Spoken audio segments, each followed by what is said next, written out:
Come on. Join. You want to hear this. This is coaching 101.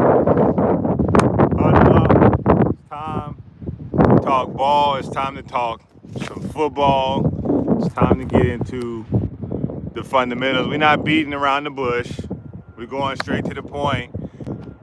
You have a responsibility.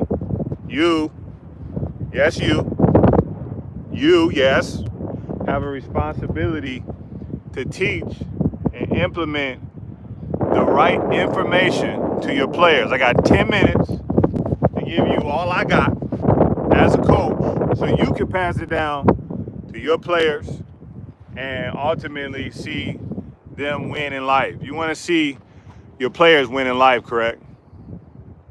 It's Coach Heath here. If you've watched any of my videos on YouTube, you will have noticed that a lot of what I now post over the last 5 or 6 months has been based around football. All in. I'm locked in. And guess what? That means all the wisdom that I've obtained over the last 20 years, I'm passing down to the next generation. I want y'all to get it faster than I got it. Right? I want you to have an opportunity much faster, much more advanced than even I did. I, the former NFL player, want to give you the tools to succeed, and I also want to give your coaches those tools as well. It's important. It's important for you. I'm coming back. To know and understand the fundamentals of the game. Why is it so important for you to understand ladder drill? Okay? We're talking ladder drill. We're talking football 101. We're talking basketball. We're talking baseball. We're talking soccer. We're talking all the sports that involve a field or a basketball court that involve you moving your feet. The ladder drill is a necessary component. So we're going to teach this up. Huddle, ready, break. You broke out of the huddle. Now it's time to learn something.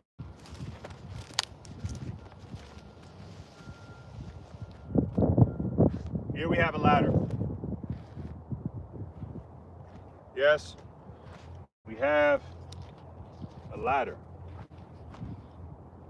And this ladder is the key to unlock so many kids' ability and capability to move as an athlete.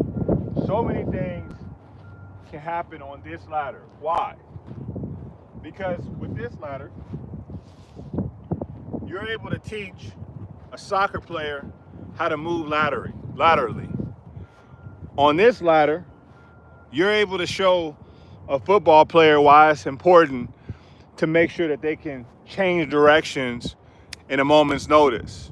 It's on this ladder that people discover if they're an athlete or not.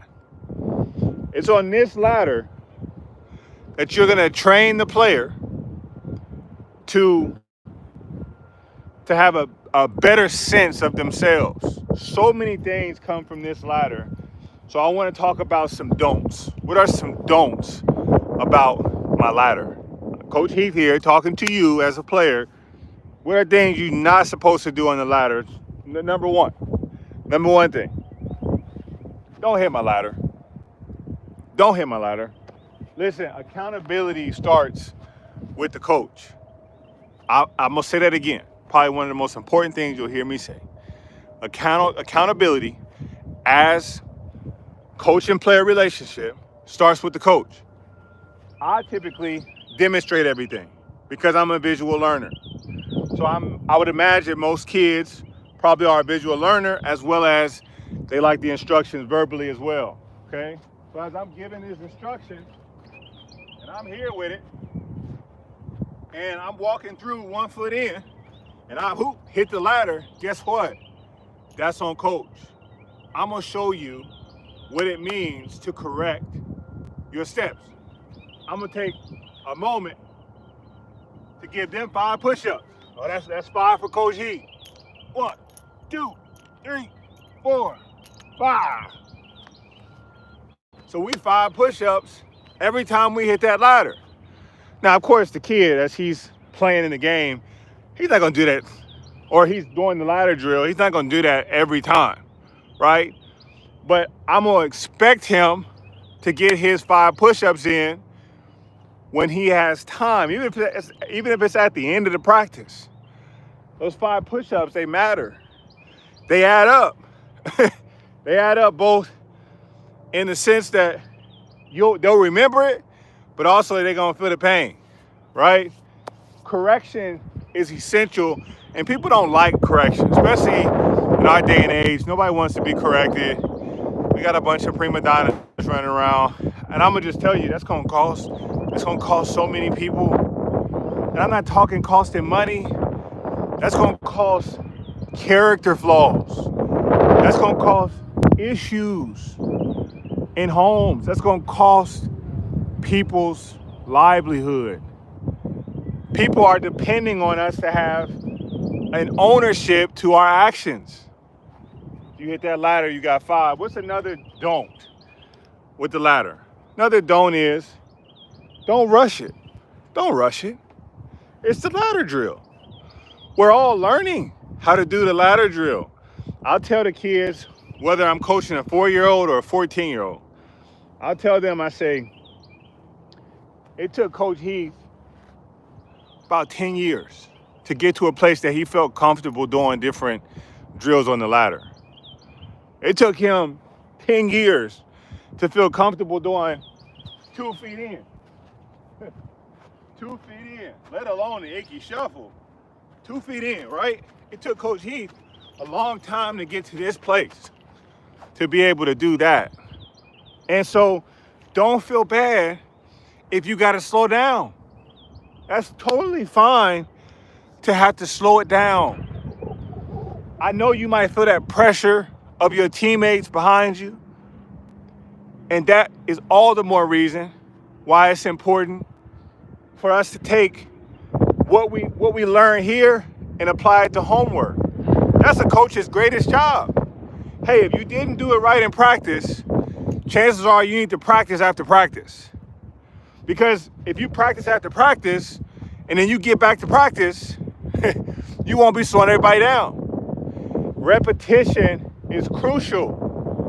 So when we're starting to learn something new or implement something new between coaches and players, one of the most important things to do is to give the instruction like this.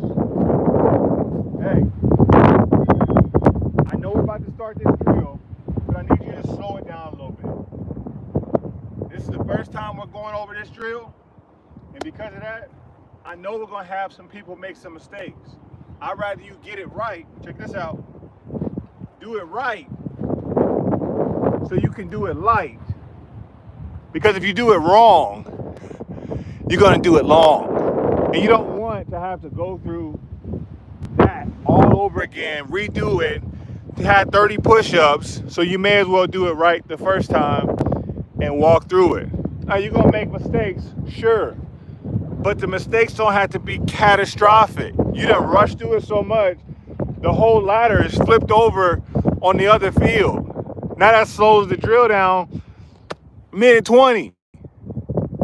Mistakes like that can be costly, and it's not necessary. Look, we're here with it. We're here with it. Slow it down, okay? We're here. 1, 2, 1, 2. I like to give them rhythm, give them techniques. Let them know, hey, look, you can count it out in your head. Until you get the rhythm right, count it out. That's important. That's valuable. The ladder drill, it teaches so many great principles. One more don't. What's another don't when thinking about the ladder drill? Another don't would be don't. I forgot my thing here. Don't.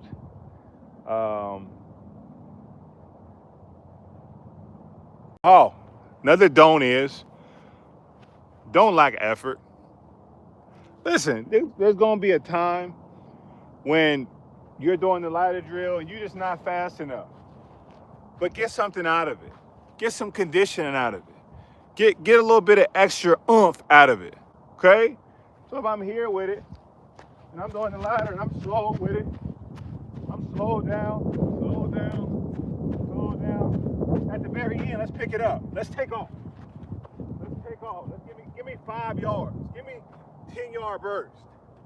Why? Because it's not always what we do during the moment, but sometimes what we do after the moment. What can I teach somebody about the importance of doing the right thing? And I'm gonna park it here for this conversation. You got 3 don'ts. Next time we're gonna go over 3 do's. The 3 do's of the ladder drill. What's most important is that we don't teach our kids, hey, if you do this 1,000 miles per hour, this talented thing you're really good at doing 1,000 miles per hour on the field, but you loaf, or you're slacking, or you're lazy walking onto the field or walking off the field, we're not teaching them how to have effort in everything they do. Listen, I'm a dying breed of people who choose to have effort in everything they do. That's why they hired me. They brought me in because I was a big guy, I was strong, and I could run to the ball. That's it. You know what I'm saying? I knew my level of talent, and I embraced it wholeheartedly. And we have to be willing as coaches to realize that, especially, listen, I played in the NFL, I get it. The margin for error, for you not having an opportunity, the difference between you being an undrafted player or a player who makes the roster or a player who doesn't get injured, is like this. That's the margin for error, because you have so much talent at the disposal of the organizations, right? There's thousands of players who come out of university every year. And you have kids who have been playing ball since they were little grasshoppers, right? So you got talent all over. It's a smorgasbord of talent and ability. So what's most important for us to teach is not, what can I do during the fact? It's, am I willing to do that thing all the time? Especially when no one's watching. See, that's what the thing we don't talk about anymore. There's some character flaws that show up on the field, and guess what? They show up in life. You gotta be willing to make the difference in your character. God gave you this glorious talent, and you lift your hands up to him for giving you the talent, and I give all the glory and praise to Jesus.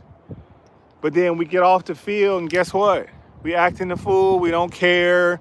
We're not really digging into our discipline. We're not really prioritizing our relationship with God. We just use him as this hypothetical genie in the bottle. God, you gave me this, and I'm so thankful. And that's great. Gratitude is incredible. I love it. That's inspiring. But these things right here, they last. They have to. And we have to be willing to tell these kids to do it all the time. Don't just do it when somebody's watching. Do it when nobody's watching. What are you doing? I was a kid who wasn't doing it when nobody was watching. I was a kid who was struggling. Be that one. Be the difference. It's crucial, man. All right, that's all I got. Huddle break. There you go. Let's go.